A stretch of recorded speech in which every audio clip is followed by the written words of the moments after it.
This is HBR News number 395.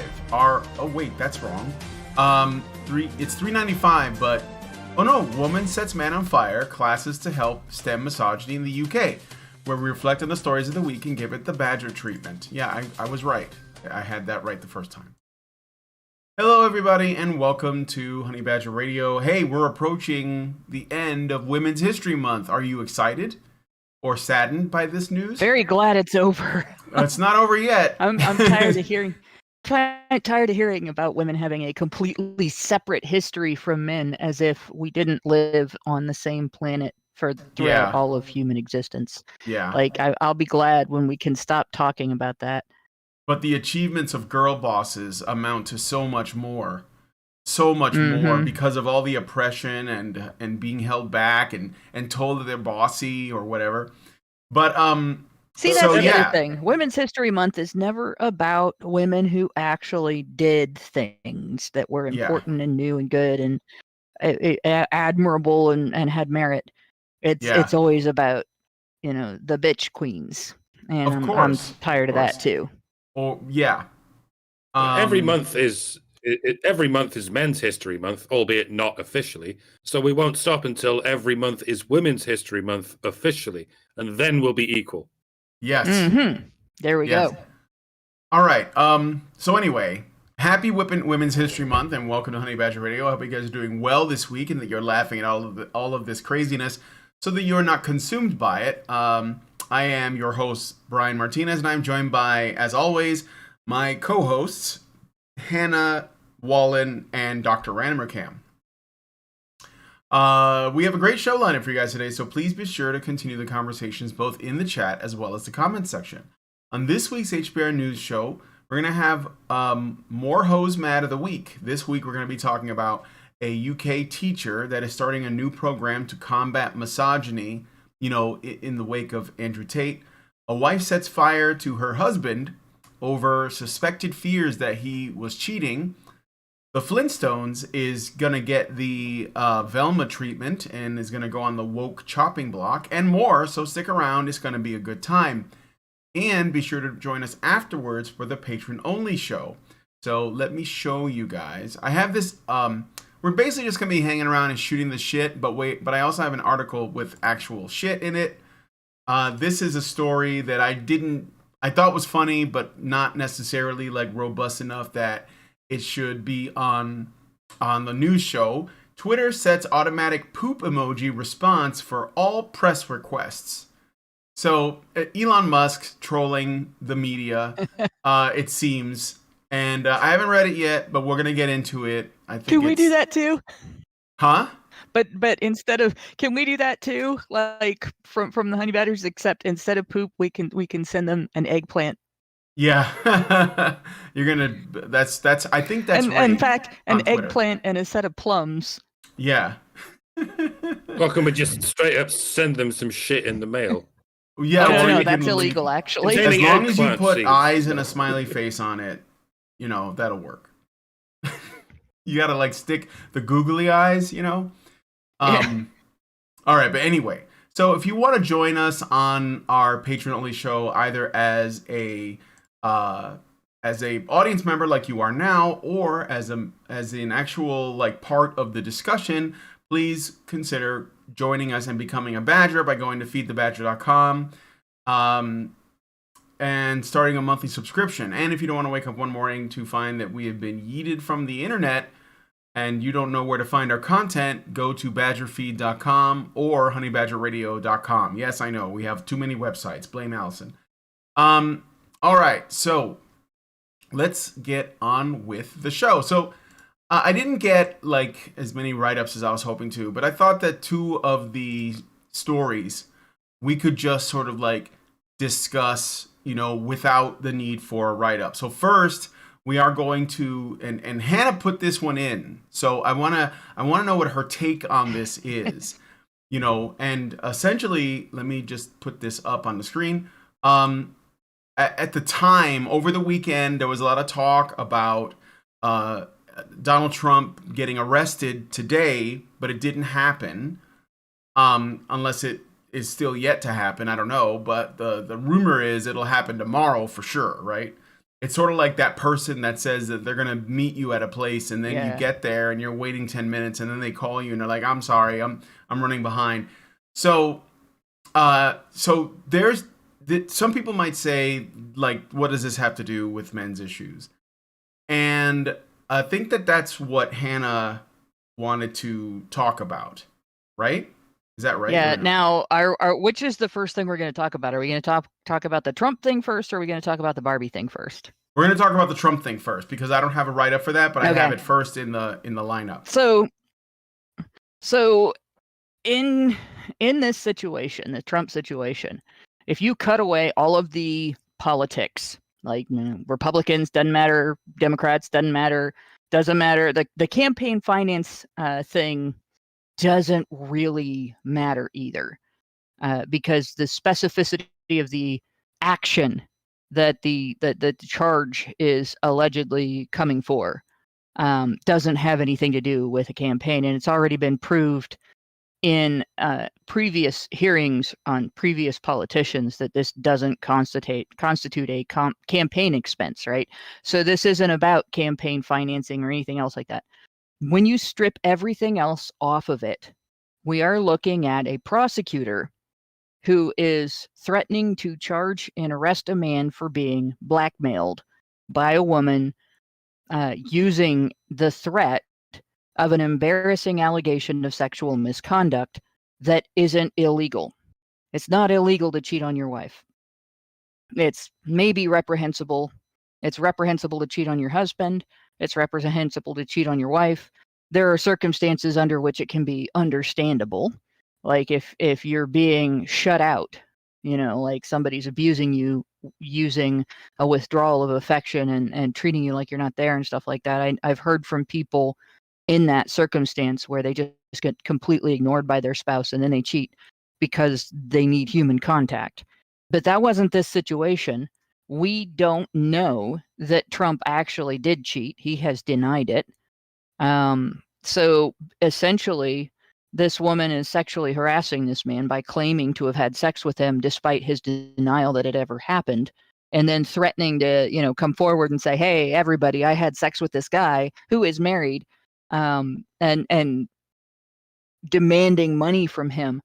But instead of charging her with blackmail ever, they've gone after him left, right, up, down, sideways, all the fun ways, for being a victim of sexual harassment and blackmail. How many women has that ever happened to? Like, I don't care who it is. I wouldn't care if it was Biden. It was wrong when it was Bill Clinton. This is something that gets used in politics to manipulate you, the voter, into voting for or against someone. And if this is a politician you support, you're going to dig in your heels because it's mistreatment of the politician you support, right? But if it's a politician you hate, you're going to spread the rumor and make fun of them for the experience because it's a politician you hate. And it turns into a level of nationwide abuse against the person that is just unbelievable. And most people are not equipped to handle that. And obviously, you now have to be equipped to handle that if you're going into politics. But this has been going on for centuries. Women doing this and men being targeted with it. And I actually don't remember any female politicians that have been hit with this yet. There may have been, but the minute a woman gets hit with it, you know what's going to happen. If she is even marginally supported by feminists, they're going to come out with the slut-shaming narrative, right? And if feminists don't defend the woman, right-wing feminists are going to come out with, "Why the hell aren't you defending this woman? She's being slut-shamed. Don't you hate slut-shaming?" Right? But we don't use that when it's a man. We don't recognize his reputation is just as fragile and deserves just as much fair treatment as hers. They might even go with dude. They might even go with the revenge porn story, because that's the porn. That's the women's equivalent of porn. A juicy story, just written in text about this steamy sexual affair that took place. Well, because of women's sensibilities about being exposed to the public naked and getting criticized for how they look, or being, having their goods shown for free so they can't capitalize on them for any kind of security or anything. It's illegal in many states of the U.S. now, and I think in other parts of the world as well, to use revenge porn. So you can't, if you have a nude image of a woman and you publish it, and it's published without her consent, and she's not publicly nude, like on a nude beach somewhere where there's less expectation of privacy. If it's in your own home or something like that, you actually might be on the wrong side of the law. And this has actually been used on women and men. There have been women and men who have been convicted under these laws. So I don't know, women get protected from stuff like this.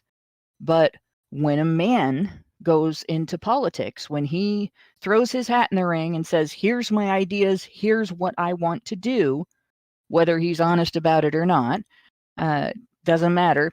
He's thrown his hat in the ring. It's perfectly acceptable to fill it with shit.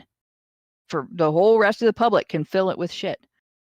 Whereas when a woman throws her hat in the ring, for the most part, there is at least a level of consequence for failure to step around it very carefully.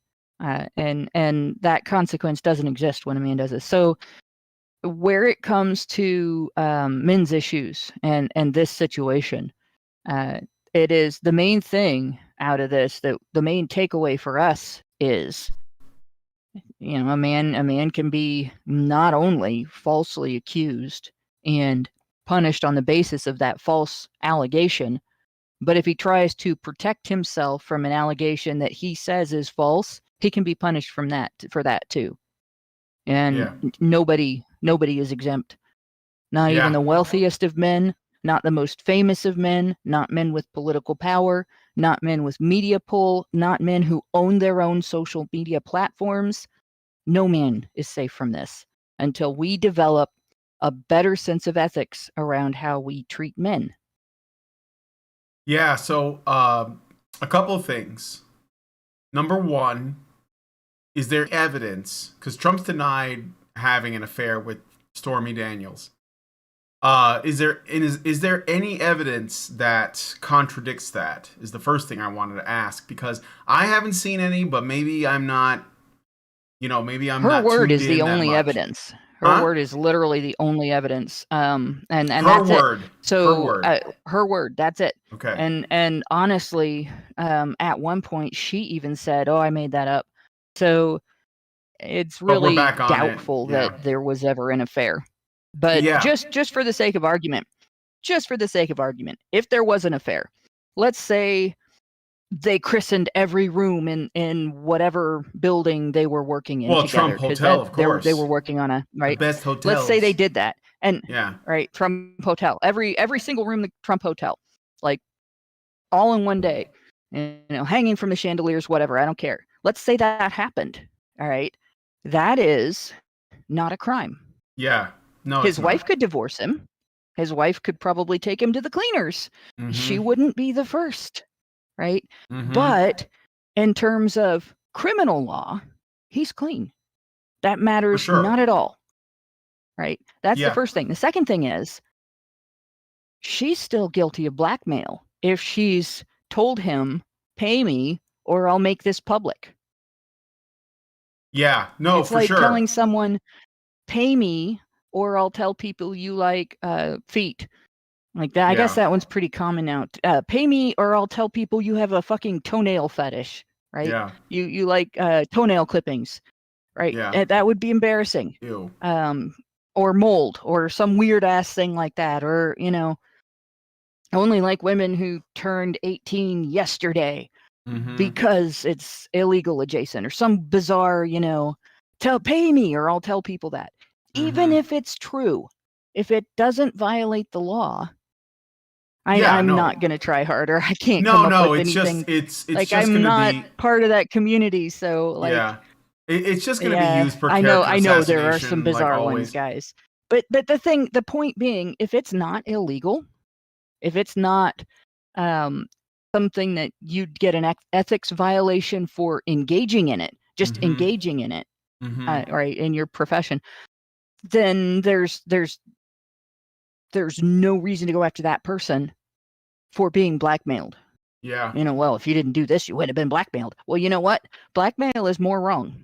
You might not like the person's actions, you might not like the person's morality, but blackmail is actually illegal. Yeah. And nobody has brought up, hey, why hasn't she been charged for that? Yeah, so the other thing I was going to mention is that obviously this isn't like a new tactic that's been employed. Just look at Brett Kavanaugh, just look at it's all about for centuries. Yeah, it's been going on for centuries, yeah. And the issue is that too many people keep falling for it. I mean, a woman's word, like, no evidence, right? Like, we know that the woman was lying about the Justice Brett Kavanaugh, and it didn't matter. Like, enough people carried it off, and it wasn't just the people who knew there was some kind of political gain, to be had from trying to get him disqualified. There were just a bunch of normies that were just like, oh yeah, sure, I could see him like taking advantage of a woman, etc. And there were plenty of women behind it. In fact, it was probably mostly women behind it. And so like, and I'm just bringing that up because this is the same. It's the same thing, and they'll keep doing this. What? It's funny that they still can't even find anyone who claims to have been grabbed by the pussy. Yeah, no. Well, I mean, he could say in his defense they let him do it, but that's not going to hold him anywhere. Even though it is a viable defense, well, women can retract that consent as they see fit. No. He was targeted with false rape allegations. That there was somebody, but that's not what he was talking about in that. Yeah, instance. And no one's going to come forward on that front. Yeah, well, we know that's he was just being funny. With Billy Bush, almost as though when he said that on a hot mic on a bus, he was actually lying or just bullshitting or just joking. No. He was doing no such thing. He didn't say he did grab anyone. No, he said they let you if they know you're rich and famous. What he was talking about was that wealthy, famous men know that many women are gold diggers and clout chasers. This is not false. There are many women who are like that. It pisses feminists off that the men that they exploit for those things are aware of it. Yeah, of course. That's what he's saying isn't really untrue. Because if you are rich and you're famous and you're powerful, women will let you do it. Not all of them. I'm sure there are plenty that have integrity and like, well, I'm not going to. That's fine. Good for you. But a lot of women would. A lot of 304s, let's say. So, but nonetheless, go ahead. When he says anything that could be interpreted to his detriment, it's treated as the truth. And when he tells the actual truth in his defense, it's treated as a lie. They take him because we're in upside down land. That's how it works. Yeah, they take him literally, but not seriously. So they take him literally, even when it's obvious that his statement, the meaning of his statement, is not literal. Yeah, it's obviously ridiculous. So nobody really believes that Trump actually has grabbed anyone, but they do. Yeah. Like they do act like it just because it's politically convenient for them to. Yeah. But the bottom line on this is, this sexual harassment of men in politics has to stop. False allegations of sexual misconduct is a form of sexual harassment. Making those allegations is a form of sexual harassment. Spreading those allegations after you know they are false is a form of sexual harassment. And treating those allegations as valid after you have seen evidence that they are false is a form of sexual harassment. Mm-hmm. Sexual harassment of men in politics has to stop. It's used to manipulate them, and it's used to manipulate the public. And it's used to manipulate people in ways that I would say constitutes coercion. That has to stop. Yep, absolutely. And so I guess we'll see what happens. Yes, there's a lot of other motivations behind this, but I think the main point is that what is happening here is something that has happened for centuries, which is the weaponization of gynocentrism against men. It's like targeted attacks against men, because with women, what's the worst thing you could say? Oh, well, she's not in her prime. Like, that's and that'll get you fired. So, or at least in a lot of trouble. Yeah. So, yeah, let's just bear that in mind, because and it's really kind of amazing that they were able to do this with a porn star who you would think, is less of a victim than a regular woman. But again, there's no brakes on the crazy train. So, all right, we're gonna move on to the next story. First, I got a super chat from Zeranx, who gives us $10 and says, "We're not going to talk about the many stories involving rock bands and roadies using access to the band to get action. MTV Diaries, VH1, Behind the Music, storytellers, interviews never happened." Well, yeah, I mean... Oh, that's what's happening now with that, right? It's happening mostly very quietly, but occasionally there will be a new story about it. Girls that followed bands all over the country for the purpose of getting close to the band members and having sex with them are now coming back, yeah, of course, 20, 30 years later and saying, well, I was 15 and I was groomed. I was raped. That was rape. This band member turned 18 or was 18 and, and I'm sorry, but yeah, it's definitely a bad situation that the band members weren't better managed, like who had access to them and who could exploit them that way. Yeah. But if a bunch of 15-year-olds tracked down a woman alone someplace jogging and raped her, they wouldn't turn it around on them because they were underage and say, well, Sure, she's the rapist, even though they forced her. Most of these band members were high all the time, drunk all the time, exhausted all the time, and encouraged to do this because it's public relations for them, pressured, in fact, because it's public relations for them. And honestly, groupies, even with a small star, a local star, somebody who has like 400 fans in a tri-county area, groupies can be very, very, well, let's just say they have serious boundary issues. Like, not even just to the individual, but to everyone involved. Oh, you're so-and-so's sister. You're so-and-so's friend. Can you get me close to him?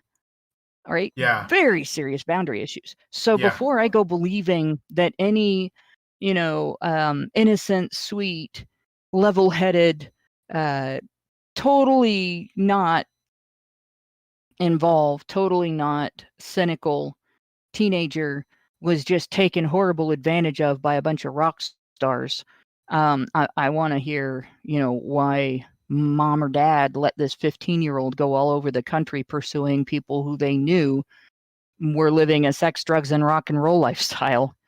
I want to know more about the incident than just that sex happened, because that is definitely a situation where I'm not trusting the word of the accuser.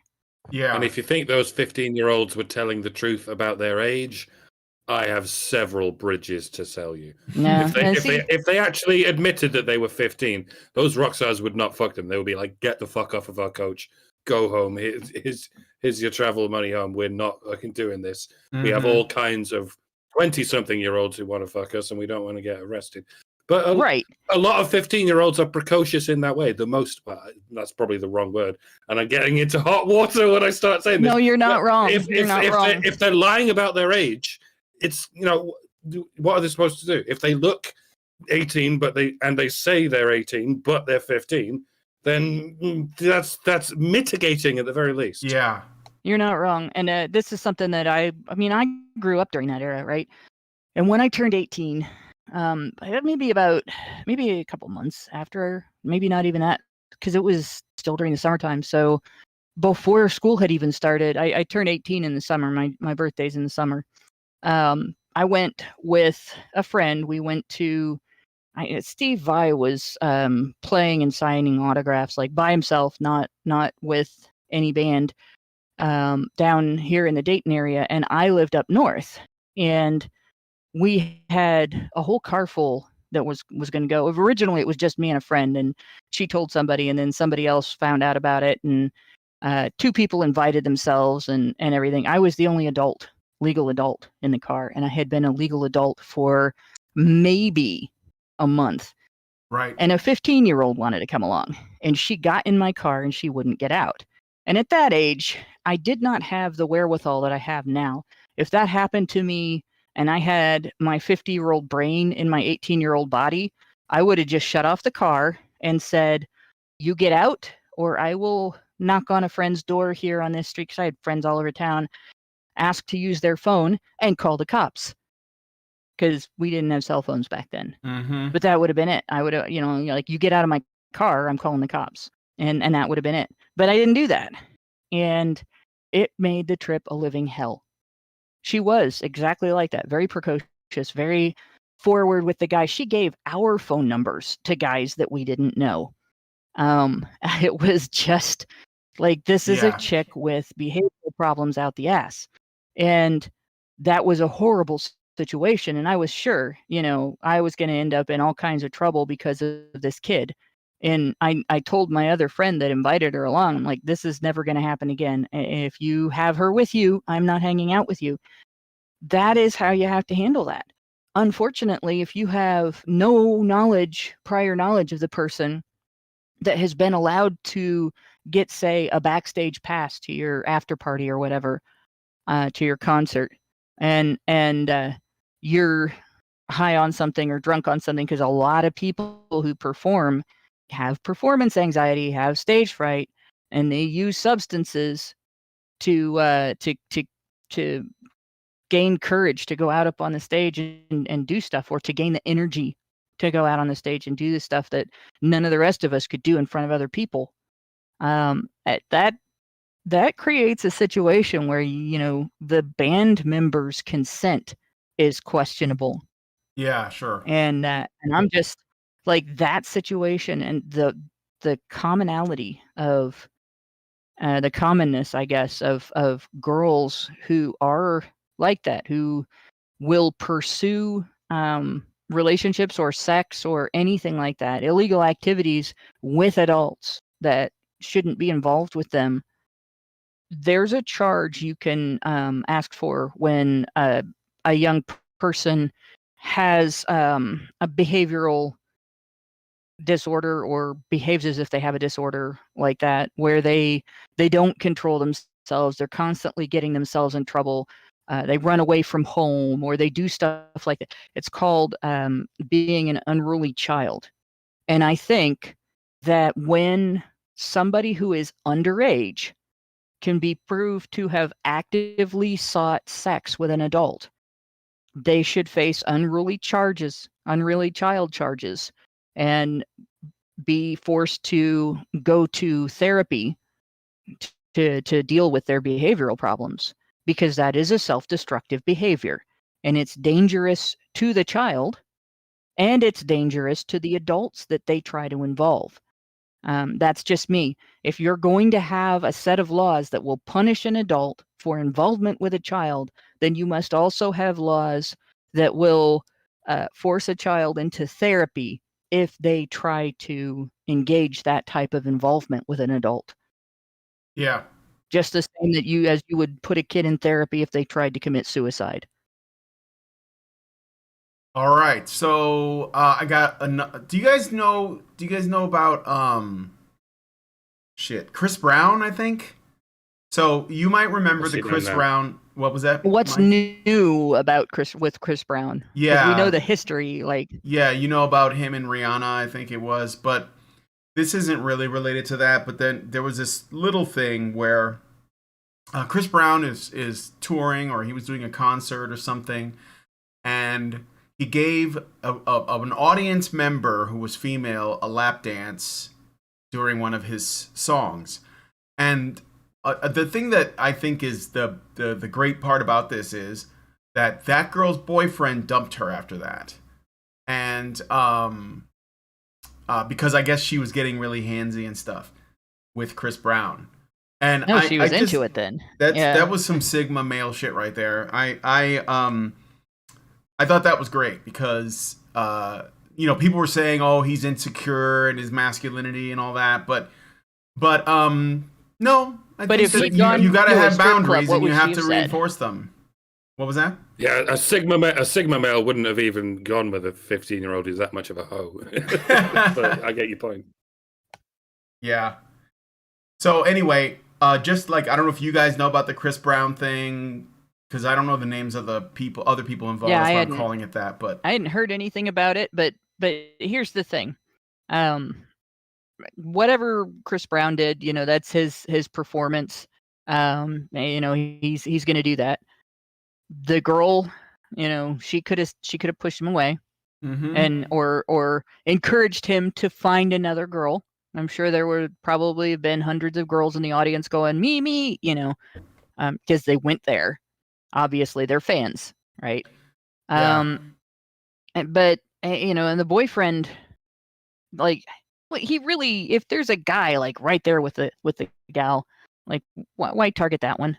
I don't care if she's yelling me. There's always that chance, right? Sure. That you're getting involved. That was kind of crappy, but I mean, he might not have been able to see, because even moderate amounts of stage lighting can blind you to the audience. Everybody's lucky that he picked a girl in that instance. Yeah. But in any case, like, there's no reason why somebody is obligated to stay in a relationship with a person who violates the tenets of the relationship. Yeah. Yeah, I mean, I don't know what the rules are. There's nothing wrong with what that guy did.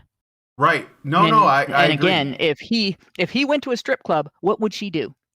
I'm telling you, like, that's what I'm saying. It's not just the double standard, but again, there are going to be situations like this, and men asserting themselves is probably the best way to handle it. And so when he says, you know what, I don't need to be involved with somebody like this, I think that's very rational. So anyway, I'm sorry, what was that? Yeah, completely rational and needed. Men don't put their foot down and stand up for themselves. Women will walk all over them forever. Exactly. So Xeranx gives us another $5 and says, Akon got done over for grinding on a 15-year-old at a 21 and older club. Well, how did she get in? But Central Park 5 were campaigned for years later after admission. All right. Thank you for that. We do. Well, I'm sorry. Fake ID. That's how she got in.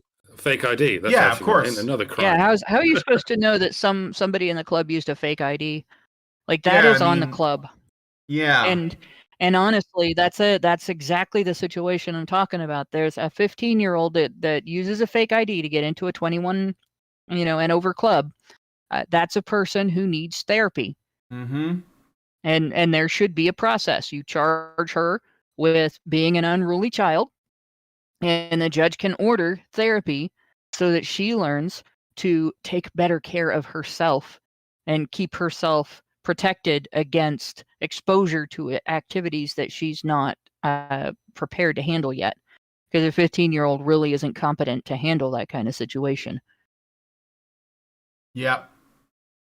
So let us know what you guys think about these stories in the comments. We're going to move on to the next one. This is another one that I'm just going to touch on briefly because we've done a number of stories where, like, schools are trying to teach boys to not hate women and not listen to or watch, manosphere, red pill guys like Andrew Tate. That's usually where this stems from.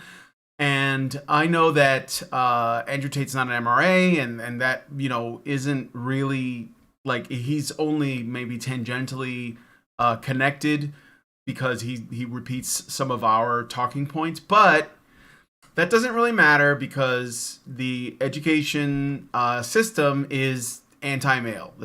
I'm just gonna put it out there. That's the truth of it. So if there's any people, especially men who are trying to help boys, then the schools are going to treat them as a threat. Okay. Yes, I know he's a PUA more or less, but I'm just, I don't know if the term PUA is used anymore. I think it's like, just general red pill or manosphere or whatever, but doesn't matter. It doesn't matter. Here's one thing that really does matter. All right.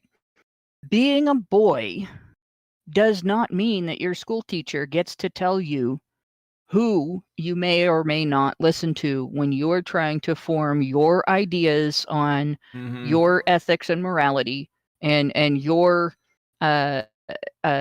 personal concept of meritocracy. What should you be when you grow up, basically, and what is going to contribute to your success when you grow up.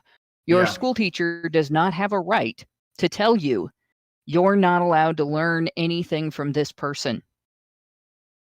That is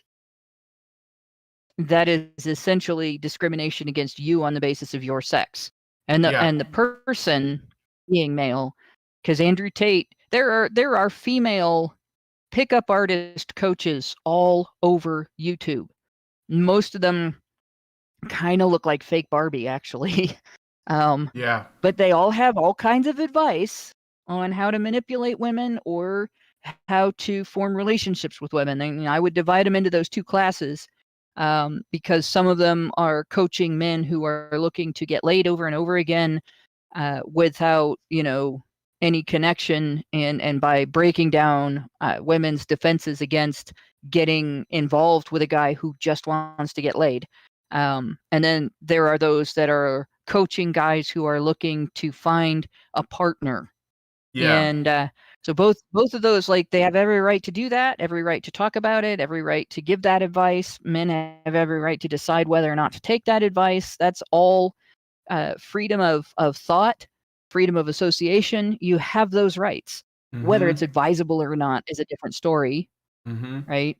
And they call themselves dating coaches or relationship coaches or what, but they're basically female pickup artist advisors.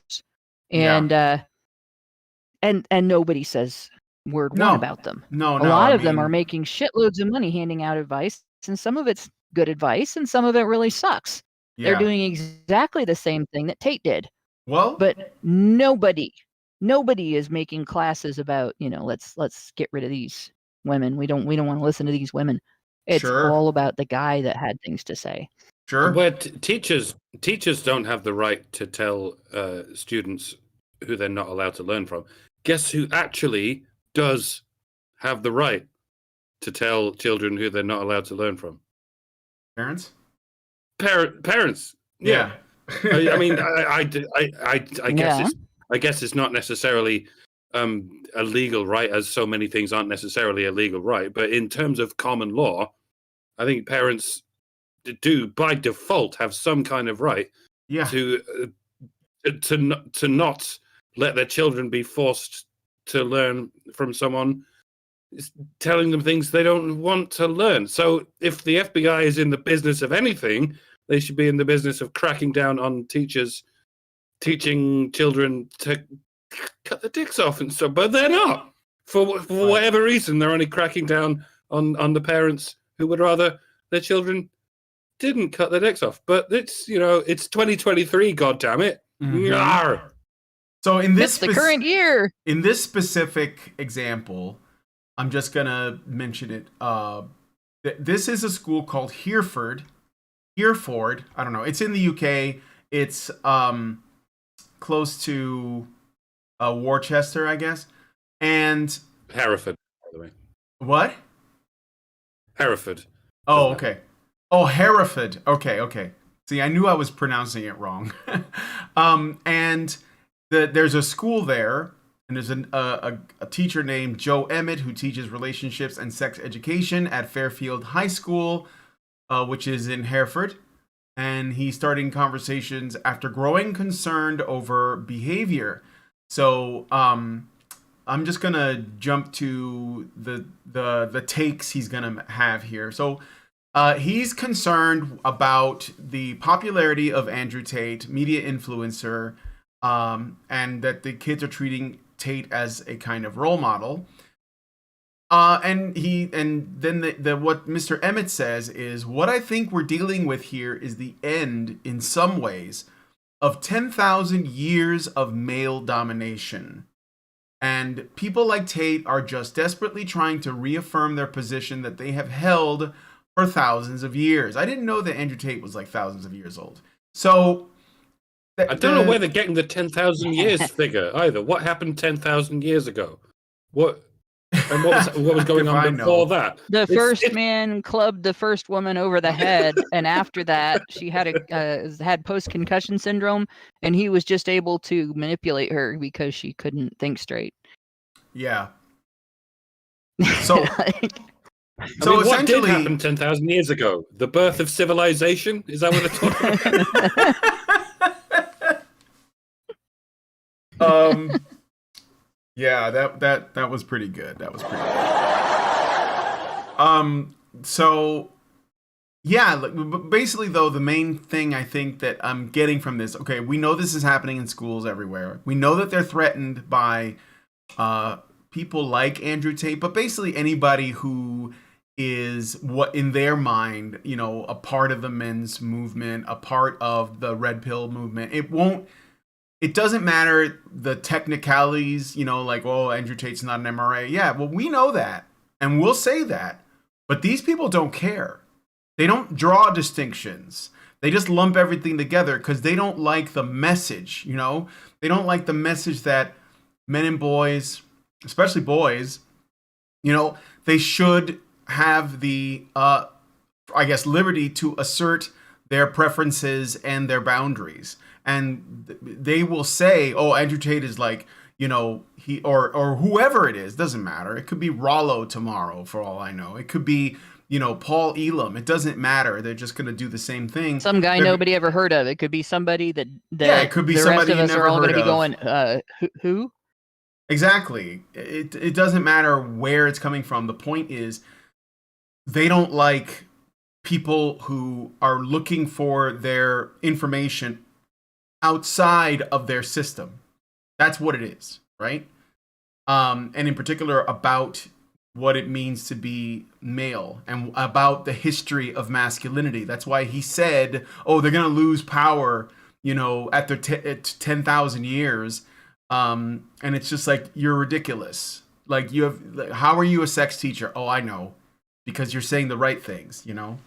So as soon as they can find a serial killer who had anything like a manifesto that says anything along the lines of, hey, maybe men are just as mistreated as women, he's going to be the next Andrew Tate. I swear to fucking God. Yeah, there's always... Well, if they don't find one, they'll make one up. I mean, they don't have to find one. They did that with incels, right? They made one up. And even after it's been debunked, soundly debunked, that there was a mass murderer that turned out to be an incel, and his manifesto was an incel, all that, even though that was soundly debunked, right? They're still spreading that today, and it's mainstream news media. It's not like these little tiny feminist blogs like We Hunted the Mammoth. It's CNN, right? Those places are the ones that are spreading it. You know, in regard to the Andrew Tate thing, here's the bottom line for me. Right? Tate has ideas and beliefs and stuff. And his ideas and beliefs, you know, maybe, you know, he's going to be right about some things and he's going to be wrong about other things, just like any other person. Nobody should idealize or idolize, I should say, really, somebody that the only things they know about him they've seen on YouTube, or they've seen on on TikTok. Nobody should idolize somebody just for saying things, because you never know if the person that you're listening to is actually stating beliefs or is conning you, first of all. And second of all, ideas should always go through a filter of logic. Is what he is saying smart or stupid? Is what he is saying applicable to your life? Is it something that you can use to make your life better? Or is he just being a self-aggrandizing dick? Right. Yeah. And it's fair for teachers to come along and say, all right, without a focus on any one particular person, we are going to talk to you about sorting through ideas because there's a lot of them being kicked around. Here's how to understand that, if somebody's using false logic, like ad hom attacks on people and ways of evaluating evidence that are ineffective and things like that. Here's the names of the different types of logic fallacies. Be careful for Mont Bailey. Every con artist uses it, and things like that. That would be okay. That would be a great thing in schools to teach rational thinking and the ability to sort through ideas, to evaluate whether they're applicable to your life or not, to look at actions or ideas about actions, not just through a filter of, do I like the sound of this, but what could go wrong with this? What would be the consequences if something did go wrong with this?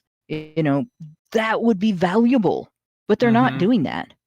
They are giving boys they orders don't want to help. to they don't want to fall help in boys. line.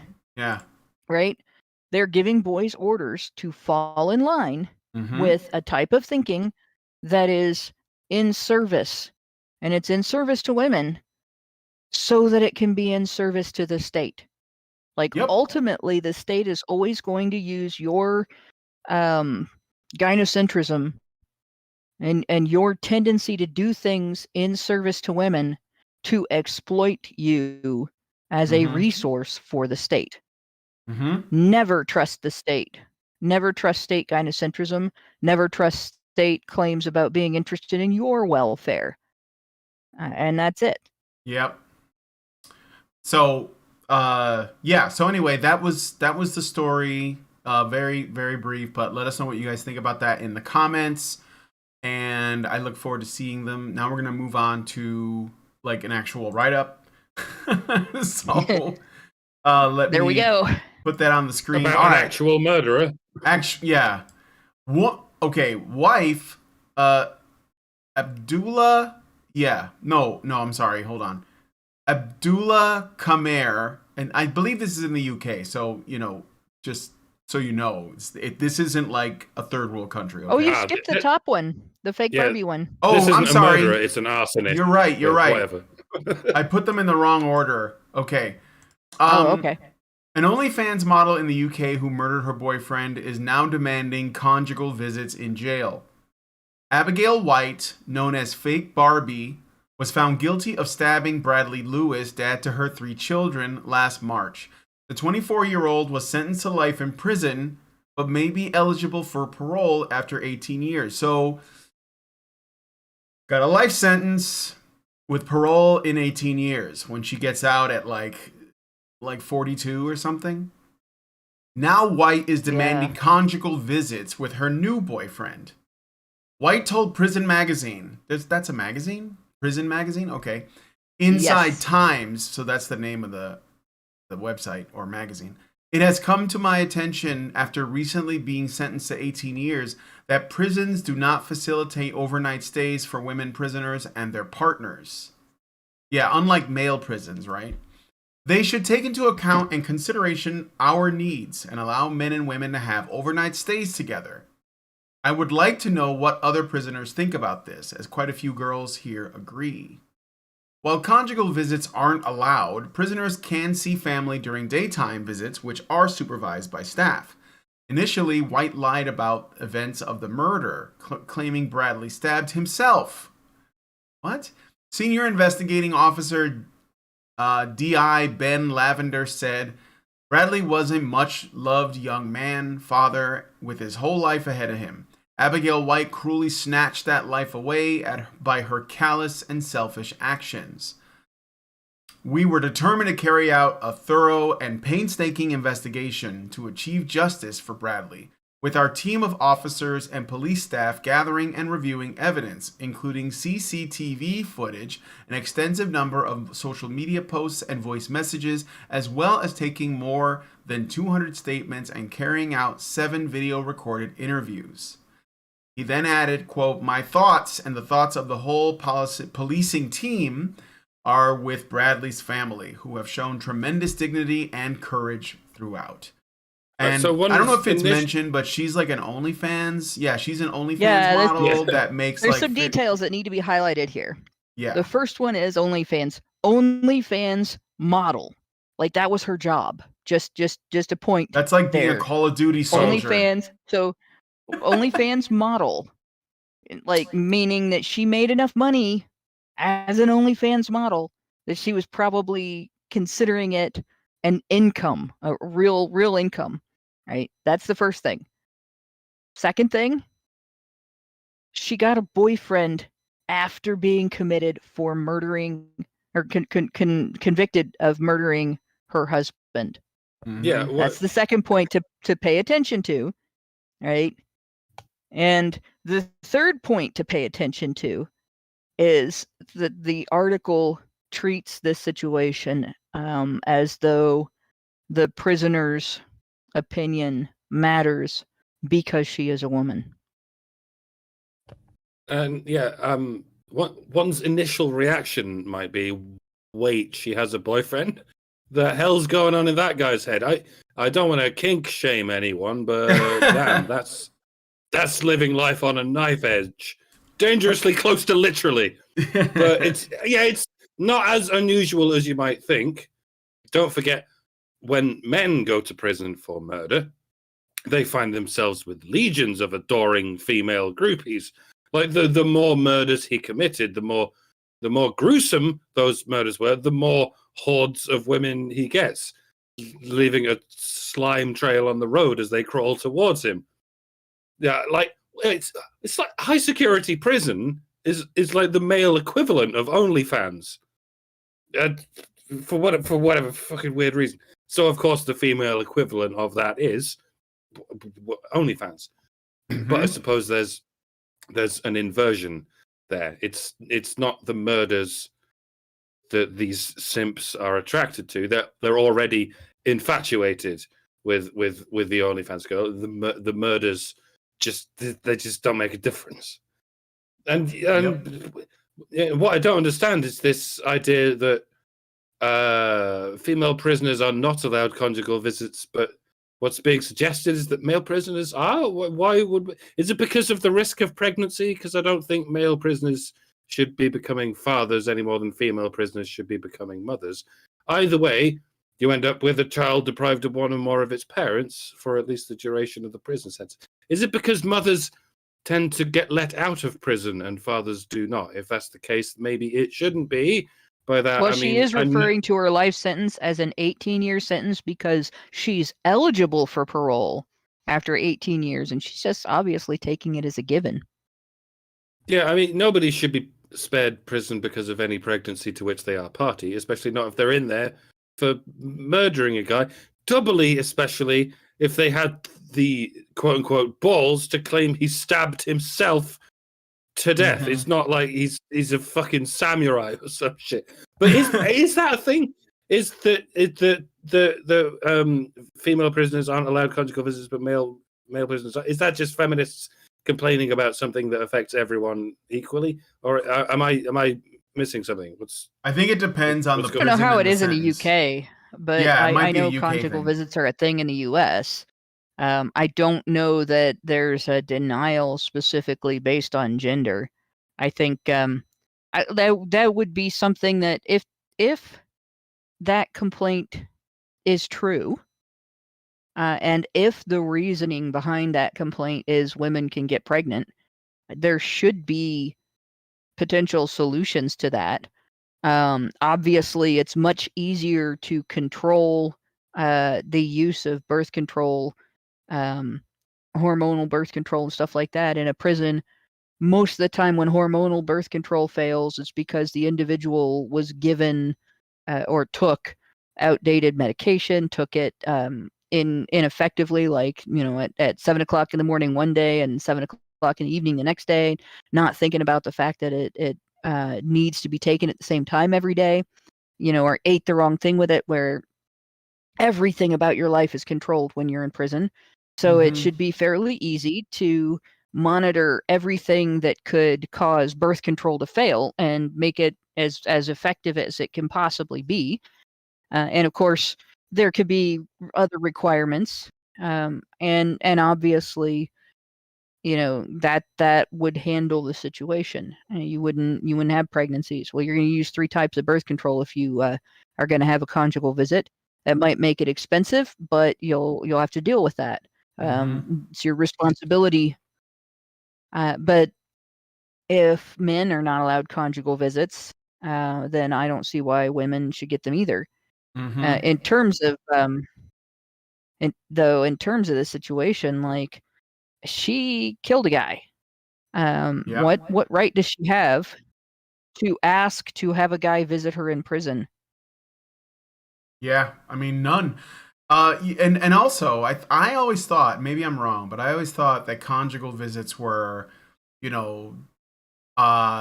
not overnight stays, but they were like, you stay for like an hour or and you have to be married, as Lauren. Yes, and you have to be married. That's what conjugal means. It means married. Yeah.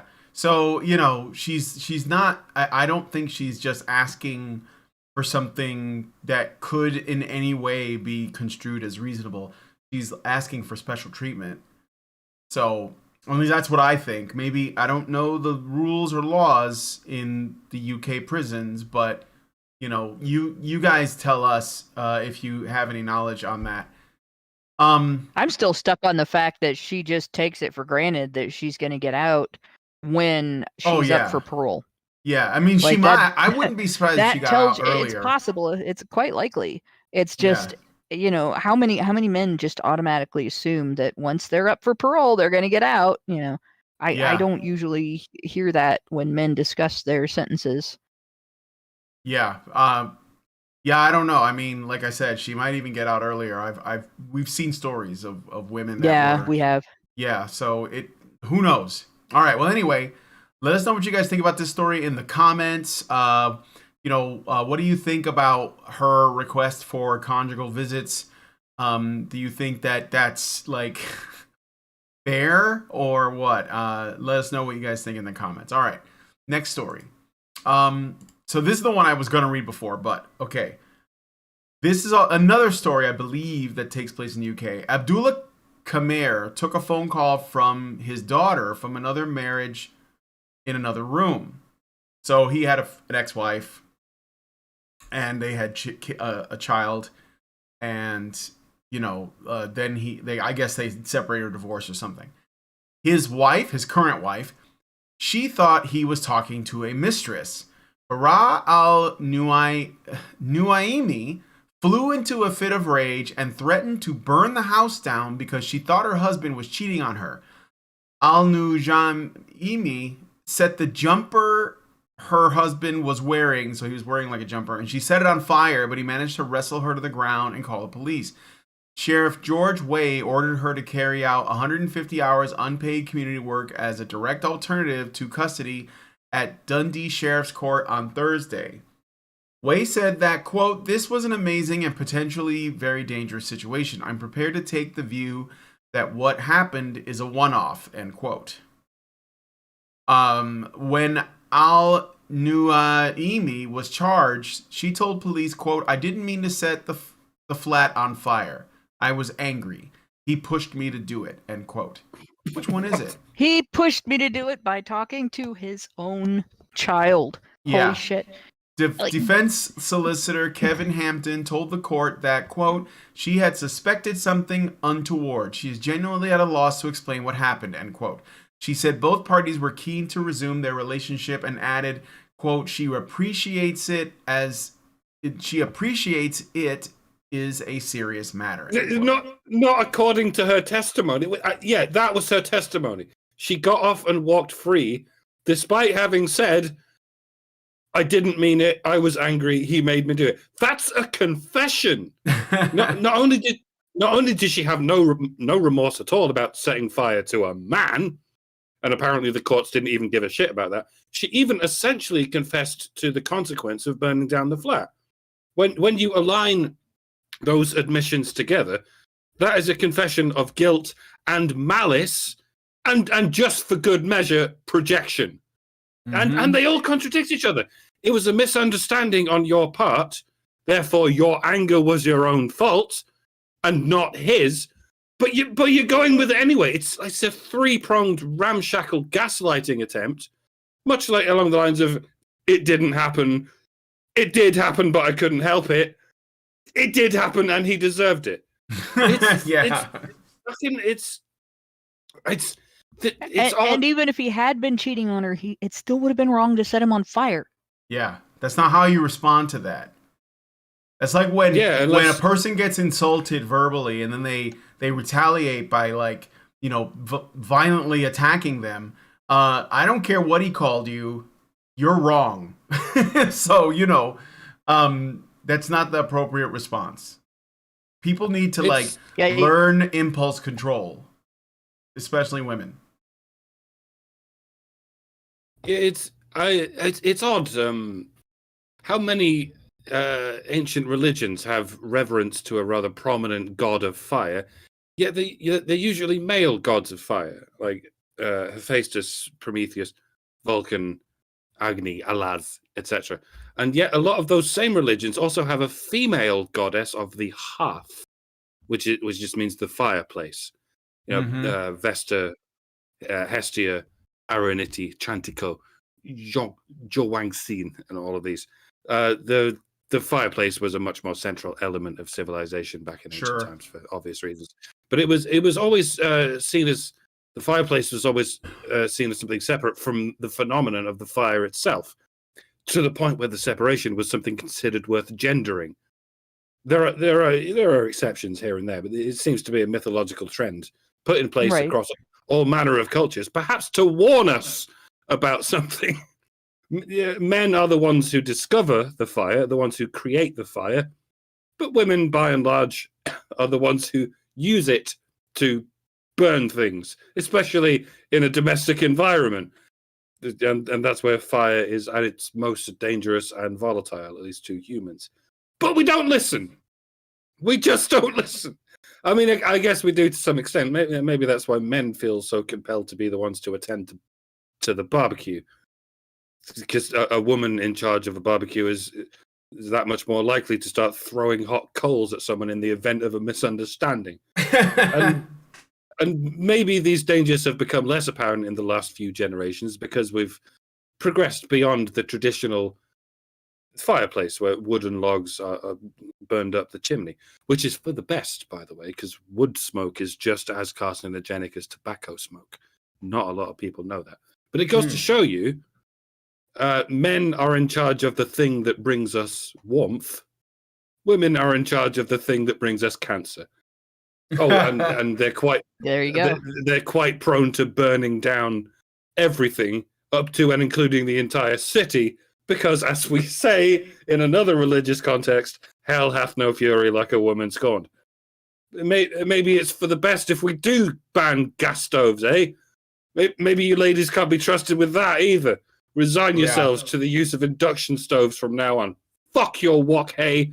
We'd rather survive the hellfires you might inflict on us. Yo. Women can start fires with electric stoves too. My mom did that actually. Accidentally, I assume. Yeah, she just turned away for a minute, and the next thing you know, my dad's coming around the breakfast bar and he didn't even break stride. He came into the kitchen for something else, glanced over, saw that half the wall was on fire, and grabbed a lid and put it on the pan, and then started throwing baking soda at the fire, and which is what you do. Baking soda, for some reason, doesn't do what, if you throw flour at the fire, the powder is flammable, and with the air in between it'll actually blow up. I accidentally dropped a bag of flour on the floor Fortunately, it didn't explode. But next to a gas stove, and a puff of it came up, and next to the flame, and it just went, like right in my face, scared the crap out of me. But yeah, it took all of 5 seconds for the grease fire to go from starting in the pan, because or starting on the burner, we were never really sure, to going up the wall, because grease, when you evaporate it, it lands on stuff and stays there. Mm-hmm. I think a gas range might actually be safer. But in Gas. any case, Well, since I moved out here to Virginia, we have an electric stove. I've never had an electric stove before. It's weird cooking on them, isn't it? I don't care for it because it takes too long to warm up, and I just I miss my gas stove back home in Chicago. That would just be like flame immediately, because, Yeah. What was that? But in any case, like, back to the point of this woman, there's again a couple of things I got to point out here. The first one is her husband's talking on the phone. She hears his side of the conversation and just assumes the worst that she can gather from that side of the conversation. Like, couldn't be a family member that he loves and cares about, couldn't be a friend, couldn't be about anything else, had to be an affair because he went into another room. Maybe he went into another room so he could hear better. Maybe he went into another room because she wouldn't leave him alone. Who are you talking to? Who are you talking to? Who are you talking to? Mm-hmm. So, and the fact that she just assumed that he's having an affair and he's talking to a mistress on the phone indicates that she probably wouldn't leave him alone, right? Mm-hmm. And she thought that her assumption that he was cheating on her, that her personal jealousy, her internal monologue, justified abuse. Setting on someone on fire is abuse. Mm-hmm. That she just thought that was going to be a valid argument. Oh well, I was provoked. I was provoked. Look what you made me do. Like, that's the classic abuser line. I didn't do this because I'm a bad person. I did this because you're a bad person. Yep. Right? And that is acceptable somehow? Like, what kind of a culture allows for that? For a woman to just be angry and attack a man and set him on fire, of all things, because she convinced herself, without a full look at the evidence, just her first assumption, basically, because he didn't want to have a phone conversation in a room where she was talking to him, was that he was cheating on her, and she got jealous. That makes that okay? That would not be a patriarchy, would it?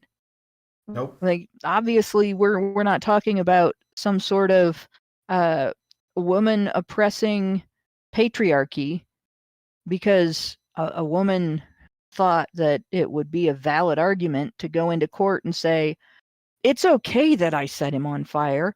He made me do it by making me angry, by being the subject of my own internal monologue that wasn't really fully evidence-based. I have a right to jump to this conclusion and then set him on fire. Mm-hmm. Right? And it worked. That's and yeah, and it worked. That's the worst part.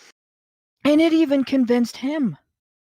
Like, he's not going, I gotta get away from this woman, she set me on fire. No, he's wanting to reconcile.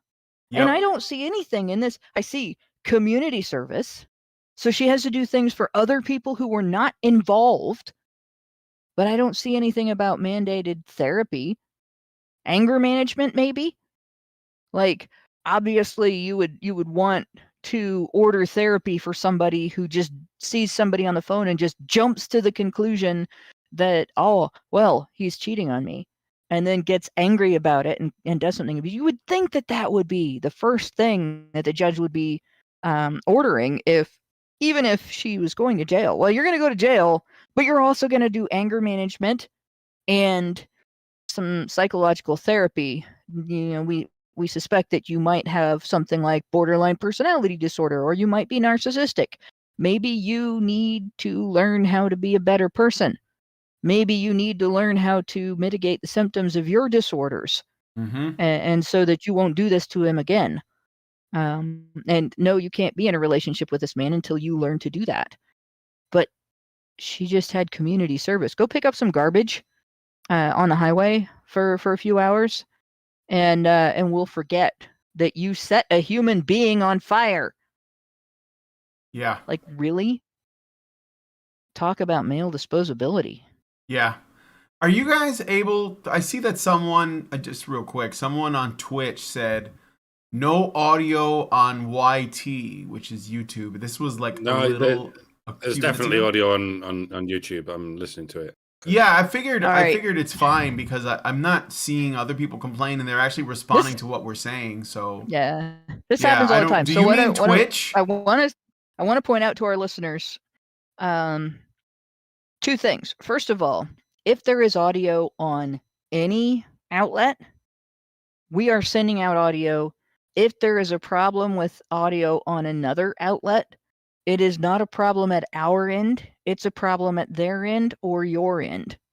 So the first thing you should do when you have a problem on, like if you're on YouTube and you can't see or you can't hear or something like that, and you go to Twitch and it's playing fine, go back to YouTube and reload the page and try again.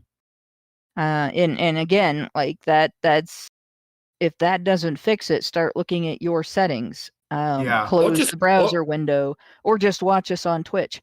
Or Rumble. Please go to Rumble. Go to Rumble. Yeah, go to Rumble. Go to Rumble. I think that needs to be more populated. But if we're having a problem, if we have a problem on YouTube, it's and we don't have that same problem on another platform, that is completely out of our control at that point. If we're not audible on all platforms, then it might be at our end. Yeah. All right. So anyway, did you finish making your point, Hannah? Or yeah. Okay. All right. So I guess if there's nothing else, we're gonna move on to the final story. Let us know what you guys think about this one in the comments. She didn't.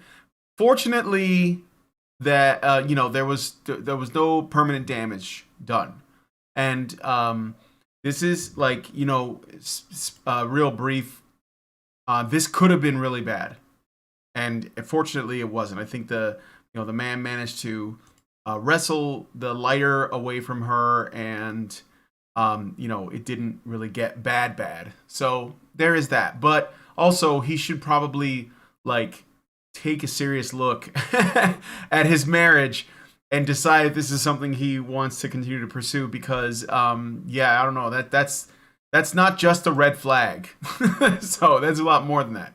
All right, anyway. Yeah, if this guy was one of my friends, I would be making some serious waves about him going back. Like that's really dangerous.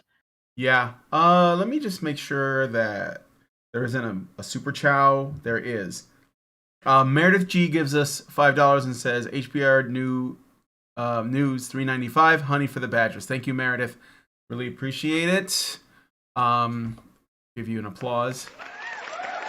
Thank you. All right. So we're going to be talking about the Flintstones. Do you guys remember, or maybe you were too young, the modern Stone Age family? I'd pity anyone who's too young to remember the Flintstones. Yeah. And so anyway, they were on TV forever, and very popular show. So Warner Brothers Animation, because they own Hanna-Barbera, basically, which is the company that made the Flintstones, Tom and Jerry, the Jetsons, and a bunch of other things. Yeah. God bless Warner Brothers for still not being bought out by Disney.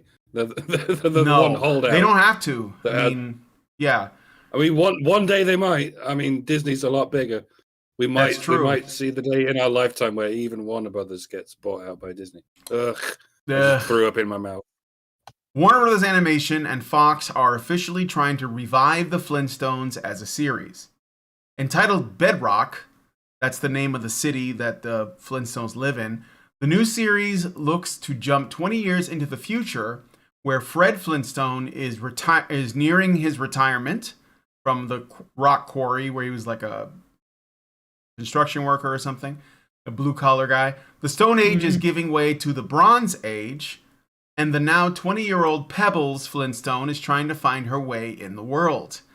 Actress Elizabeth Banks is not only the executive producer to the new show, but is set to play the lead, which is Pebbles, as the aforementioned Pebbles Flintstone. Lindsay Kearns is attached to co-executive produce as well as write.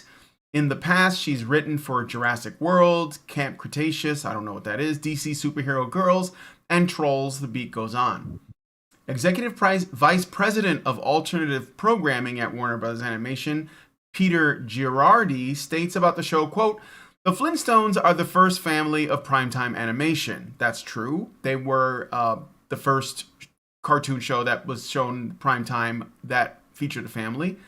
Elizabeth and Lindsay have a brilliant take on these characters. That's worrying. And Fox and Brownstone are the perfect partners to bring them back to primetime. This is going to rock. Sorry. President of Entertainment for Fox. If it's Bronze Age, it's going to metal. Yeah. Yeah.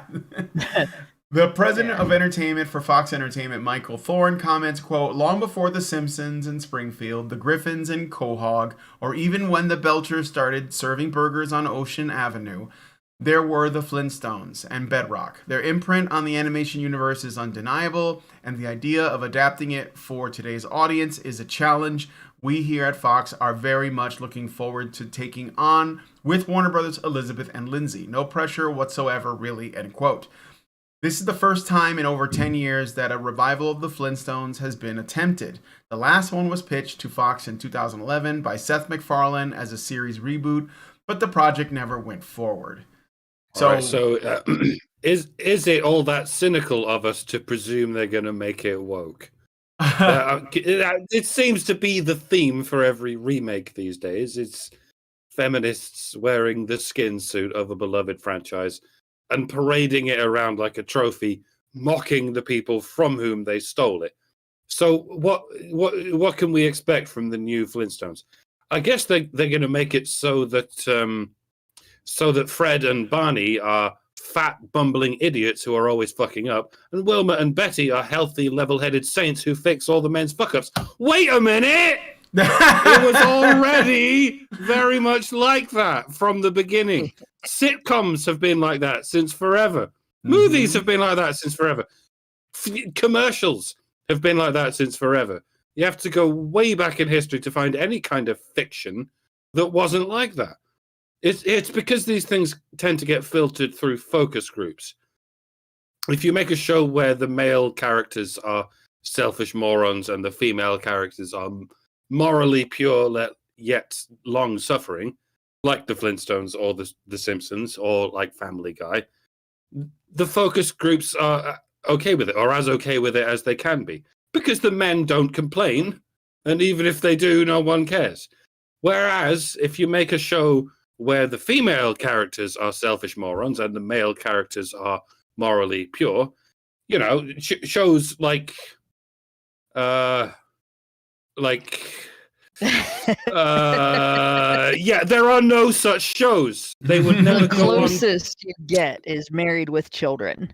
What are you saying? Like what? Women, and the closest you get is Married with Children, on which both of the main character women were bimbos, and the neighbor woman was a kind of a cunt. But even the male lead was also, a fat buffoon, right? To a degree. Everybody on the show was a buffoon in that show.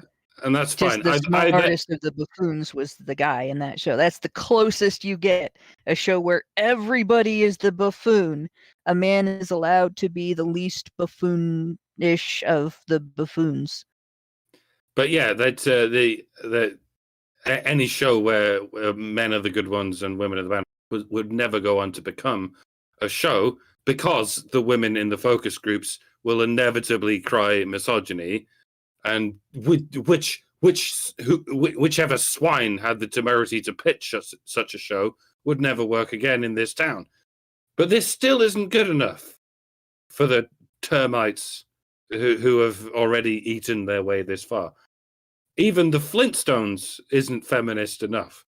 So, what are they going to do now? Are they going to come after the toddlers as well? They're going to make Pebbles normal, but they're going to make Bam Bam relentlessly destructive. Oh, wait, it's already like that. like I say, where do they even go from here? They're going to make the male characters the literal spawn of Satan, complete with horns and pitchforks and fire and brimstone. Well, no, that whole aesthetic appears to be in vogue at the moment with the woke crowd. So I guess they have at least two options: the He-Man direction or the Superman direction. You kill off the male characters altogether, or you have them replaced with their gay nephews. That's what it takes nowadays to appease the kind of feminists you get in today's focus groups. I don't know if I'm even joking. That's probably what they'll actually do. Calling it now. It is Elizabeth Banks, and that she was the same woman that won. She won some kind of award, or she was presenting something, and she tried to take a jab at Steven Spielberg by saying that he's never done a film with a female lead, and then someone in the audience shouted The Color Purple. It was like his first movie. It was like his first feature-length movie, I think. Yeah. I don't even know why they're trying to do this. Like, these people seem to think that Gen X is desperate to just retreat into our childhood, and or that our children want to repeat our childhood, or our grandchildren. None of these things are true. There's no, and this isn't something new either. I mean, when the Flintstones aired originally, there were spin-offs from it that had the kids all grown up. Like, they've done that with just about every cartoon that had children in it. And then there was one where there were a couple where, like, Fred and Barney went into the future. I mean, for fuck's sake, they even had an alien at one point. So there's nothing they're gonna do. Yeah, too. That's Kazoo. I know my cartoons. Yes. But they're never gonna come up with anything. In fact, the Flintstones isn't even fully an original thing. Although, like, if it's not inspired by specifically the honeymooners. Joseph Barbera actually came out and said, we weren't trying to imitate the honeymooners. The honeymooners was great on its own, which the honeymooners was just like the Flintstones, but worse. Like, if you watch that movie, it was essentially about a married couple that had a conflicted marriage, a horrible marriage with shining moments of happiness here and there. And somehow they were able to maintain their relationship for a long time anyway, right? But they did have some connections. There's a couple articles I read before about they originally hired some writers from the honeymooners, but the dialogue they wrote was horrible for cartoons or something. But in any case, nothing about this is original. No. And what it tells you is that these people that want to create things and make money off of them cannot come up with their own ideas. They cannot come up with, and it's in particular these women, like Elizabeth Banks is never going to come up with anything original and new, because she's too busy trying to claim things that already exist for her belief system, her ideology, or her view of the world. So she's never going to, like, come along with something that is just an Elizabeth Banks creation that nobody else ever thought of, nobody else ever did, or nobody else ever thought of or did that way. She won't create her own original characters. She won't create her own original storyline or her own version of one of the many storylines that's been used frequently throughout history in sitcoms or other types of entertainment. None of that. It's always going to be this thing of, well, I'm going to get my hands on this thing that somebody else did and twist it to suit my interests, and then you better pay me for it, or you're sexist. Yep. Right? That's it. Yep. And the audience had better like it, or else the audience is sexist. That's never happened before. I've never seen an instance where an actor essentially attacks the audience because they don't like the product. I've never seen that. Yeah, that's like a new thing.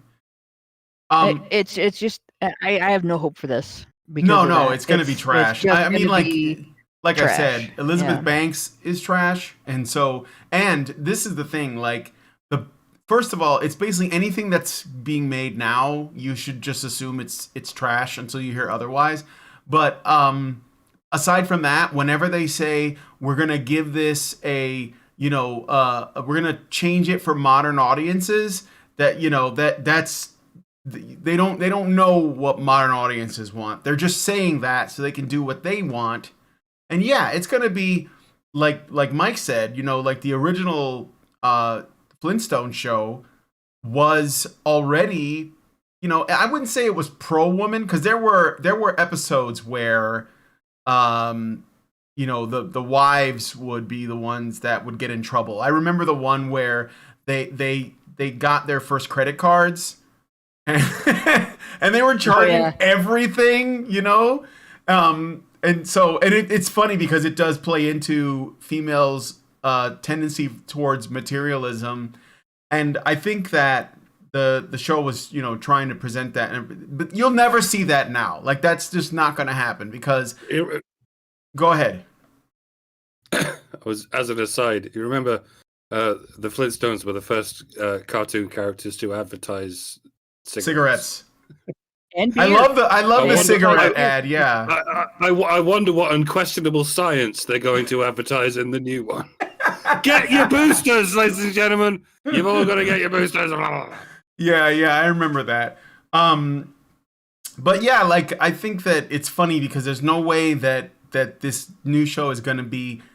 I would say that the Flintstones are pretty mature. Like, not in like the Family Guy gross you out, way. I mean, like, some of the stuff that they tackled, like, Wilma got pregnant. I don't know that that's ever happened, right? And then like Betty and Barney couldn't have kids, and they ended up like getting Bam Bam like as a a basket on the doorstep. Adopted. But the point is that there was a suggestion that one of them was infertile or there was some problem, but they couldn't have kids. That means that Barney was trying, though. So, but I think that they couldn't, that they're just, it's so well done back then, that they're not going to be able to capture that. And I think that all this is really is another thing from our cultural history that they're essentially vandalizing for their own ideological gain. It's more about that. Like, if no one watches it, it won't matter because they're going to get a certain amount of money for a certain amount of seasons and they're just going to make them. And if nobody watches it, it doesn't matter because they already got paid and they got their message out there and they've done their damage. So that's my thinking on this personally. And obviously just like, I don't know, man. Do you want to watch the new Flintstones when it comes out? Or are you going to avoid it like the plague? Let me know in the comments. Did you ever watch the Flintstones before? Because a lot of our viewers are younger and they may not even know what I'm talking about. Like, I should have told them that this is like a Stone Age cartoon that you might not know. And they had a pet dinosaur and a pet saber-toothed tiger. And, there were all these gags that they would do where like every piece of technology that they had was some kind of animal that's enslaved. What do they even need the Bronze Age if they already have modern technology? Yeah, I know, right? By animals. What are the advantages? Well, and the funny thing, the running joke with the animals powering all of their equipment and everything was, it's a living. And you always kind of wonder, like, really, what is that animal getting paid? Mm-hmm. But yeah, it's a living. Richard Bier says, "I thought that Tom and Jerry a lot of the jokes were outdated." Richard Bier says, "I thought that Tom and Jerry were from MGM." Well, they're owned by Warner Brothers now, so it's a Warner Brothers property now, I believe. Actually, a lot of old Tom and Jerry cartoons would be deemed problematic today. Absolutely. Very violent. Problematic. Oh, it wasn't just the violence. It was not just the violence. There are things from the old Tom and Jerry cartoons. Oh, are you talking about? Same thing with Looney Tunes because they are deemed racist. Yeah, you're talking there are about things you will not see because they are deemed sexist. There are things you won't see because they're deemed sexual harassment. Yeah. And back in the day, things that were deemed romantic back in you're the day talking that are about deemed sexual harassment today. Yeah, you're talking about the black maid. Mammy Two Shoes was her name. Yes. She was great. And well, she Mammy was Two hilarious. Shoes, and then Tom singing jazz and all that stuff. Like people Is have you there have is been or is people you that ain't my have baby? written whole blog posts about how racist that is. I'm like, how do you know? Like he's a cat. Yeah, He's I know. literally not human. He's not ethnic. There is no ethnicity, no human ethnicity to cats. Did he have to be a black cat? Is that it? Because wouldn't it have been racist if he had to be a black cat? You just like, but yeah, and then the pursuit of the female kitty cat. Yeah, and of course the protagonist would often try to bait the antagonist by dressing up like a woman, and that's going to be considered transphobic. Today, I mean, it probably we already had all that is. stuff in cartoons, like all that stuff would be thrown out. They wouldn't be able to make make Tom and Jerry today. They wouldn't be able to make a lot of old Looney Tunes, a lot of old Merry Melodies. A lot of that stuff is just completely verboten today. And I think the Flintstones, they're not going to do anything. They're not going to do anything normal. They're going to completely destroy the show. Oh, absolutely. Oh yeah, Heckle and Jekyll would not make a showing today. No. Jeez. I mean, like you can't even like. I think Dumbo has been edited. Dumbo's been Dumbo got it's canceled been like a long time the ago. original one was edited to like remove the crows. I think they were crows. Oh yeah, the crows. Yeah. That's like they really. Again, all this stuff is, and it's they were in imitation of black entertainers of the time. Although to be fair, so we're erasing the history of black entertainment with that.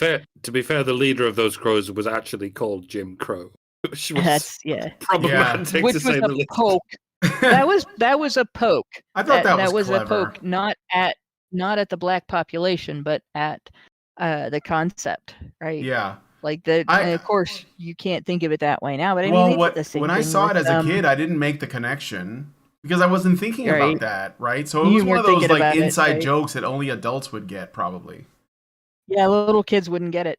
No, but I mean, it's the same thing that they did with Mark Twain and Huck Finn, where Mark Twain poignantly demonstrated the evil and stupidity of racism and slavery, discrimination, all of that, through Huck Finn's dialogue and his thoughts about his friend, and how he treated Jim versus how he had to display treating Jim in public. That was something that people just stopped getting at some point. That the whole point of everything that Twain wrote about the relationship between Jim and Huck and the two of them and society, like that was intended to demonize, and rightfully so, the mentality of racism. Yeah. But of course, if you point out that this existed and people really acted that way, and they were really in a situation where if Huck Finn had treated Jim the way people treat each other today, where you just are a person talking to another person, and you go places and do things together without thinking about, are other people going to get mad at us for being together? I have to be perceived as owning this person, or this person has to be perceived as my servant in order to have a right to be here. Like we don't do that today, and he did. It's intended for people to think about that as a flaw in humanity and a flaw of the times, and something that we had to overcome and learn not to do anymore. But of course, People have to think in order to get that. Yep. Okay, so I got a couple super chats, and then we're gonna go into our patron show. So Albert Nader Retro gives us $2.20 Canadian and says they did this in the 80s with the kids growing up. He's referring to the Flintstones, obviously, when they were teenagers. I think it was like Bam Bam and Pebbles were teenagers. And then that wasn't a good show, though. I'll be honest, like later on when Hanna-Barbera were just like mass producing a bunch of cartoons, they weren't really funny or entertaining. It's really the old stuff when they had like maybe more love for the product, more time with it or whatever. I think that it's like Tom and Jerry. Like the moment Jerry gets a bow tie, it's over. Don't watch it anymore. Just everything before that, you know. They even tried remaking Tom and Jerry in the 90s with Tom and Jerry kids. It was fucking oh my god. Yeah, it was awful. Or the Filmation Tom and Jerry. Or you can think of the time period with Hanna-Barbera. Look at what was done up to, I'd say, Wacky Races. And then after Wacky Races, the tone of everything kind of started to change. Well, it just became pre-Wacky Races was great. Wacky Races was great. Post Wacky Races, it started to deteriorate. Yeah, it just became really bland. And so like I don't want you, like if you don't have a lot of experience with Hanna-Barbera, I would go to the older, like the old, start at the beginning of the Flintstones and watch until like Gazoo shows up and then stop watching because it's not good. And because again, it becomes more kid friendly. That's kind of what it is. Like Tom and Jerry was ultra violent, but it wasn't made for children at the time. It was something that you would watch before the movie when you go to the theater. So it was like aimed at adults, or at least people who, you know, could sort of like comprehend what was happening. And then it became syndicated, and then it was put on TV for kids. But then like some of the imagery, you know, not just some of the you know, there was like blackface that would happen. There was especially with Tex Avery, because he just didn't give a fuck. And but there was also like, you know, sexual things, sort of. It was all very subtle, but not the blackface. That was pretty obvious. But and then there was the violence. So, you know, what, Mike? I'd like to congratulate 4chan for never coming after Tom and Jerry for their violence against cats. Because if you upload violence against cats on the internet, 4chan will delete you. And I mean delete you. But they never came after Tom and Jerry, because even the nutters at 4chan recognize the difference between a cartoon and real life, which is more than can be said for the woke skulls who are taking over our cartoons. Ugh. Yeah, for sure. And by the way, you know, anybody that thinks that the violence of Itchy and Scratchy in The Simpsons is over the top, if you go back and look at the oldest Tom and Jerry cartoons, like there's cartoons where they committed suicide. There's cartoons where Tom gets beheaded. You don't see the beheading, but he does get beheaded, or at least it's implied. Oh, it's like a guillotine, beheaded. Right? Yeah, that's what. The it happens off in the background, and then the Jerry's cousin, I can't remember the name of the little cousin mouse, says they're in a cartoon French accent, poor pussycat. Oh, yeah, that's like his little that character's name is Nibbles. Nibbles, okay. Yeah. It's a small mouse. Yeah, like there's, you know, Tom's head coming off his shoulders when he's shocked. Like there's all kinds of little bowling ball falling on his head, all kinds of littler types of violence that are portrayed as cartoonish, like because it's cartoon. But yeah, I remember the one where Tom dies. He like literally dies. Yeah. He gets on the escalator to heaven. He gets to the gate. That happened all the time in those. Huh? Yeah, and they were. That happened all the time in cartoons. Characters would die, and then characters would die, heaven. and yep, they would go to heaven, or they would go to hell. And like the guy that's checking everybody in tells him that he has to like do a good deed Otherwise, he's going to hell, and there's like a bulldog with horns waiting for him. I was like, "Fuck, that's crazy." And yeah, the Itchy and Scratchy was always supposed to be a satire on Tom and Jerry. Tom and Jerry, yeah. Isn't it crazy how fucking violent Tom and Jerry was? And yet, Itchy and Scratchy was even funnier than Tom and Jerry. It was even better. Like when you present a satire of something, it becomes even funnier than the thing it's satirizing. This is why we need to keep satirizing things. And there is no limit to where we can satirize things. Let's keep going, ladies and gentlemen. Satire of satire of satire. Yeah, it is. All right. Well, anyway, we got to get going. So I got a couple more super chats. Albert Nader Retro one more. Albert Nader Retro gives us another $5.50 in Canadian and says Heckle and Jekyll were basically two black guys sticking it to the man in the form of Catnip the cat. I don't remember much of that show, but to get that too, you have to think to understand that too. So, and then let me just check Rumble to make sure I didn't miss any super chats on Rumble, and I'll check the real quick. Yes, I did get another super chow from Rorschach's No, who gives us $10 and says, interesting of the staff proclaiming the end of male domination while being a male engaging in male domination of other males. Yeah. Being male was only a part of any domination. Being more vulnerable and less competent against psychopathy were more the driving factors. Not sure what that's in reference to, but thank you. That'd be the teacher that is telling the boys, that's teaching the male boys teacher who they may or may not learn from. Yeah. Save boys from their own toxicity. You know, I think about this as my dad was a teacher, right? And he had things to say, and he had his own brand of gynocentrism. He did not abandon female accountability, but he valued women in his own way. And had, viewed women as having a sort of specialness and expected women to live up to that. And when they didn't, girls, he would try to teach them, you're special, don't devalue yourself by doing stupid things. And boys, he would teach them to have an appreciation for that.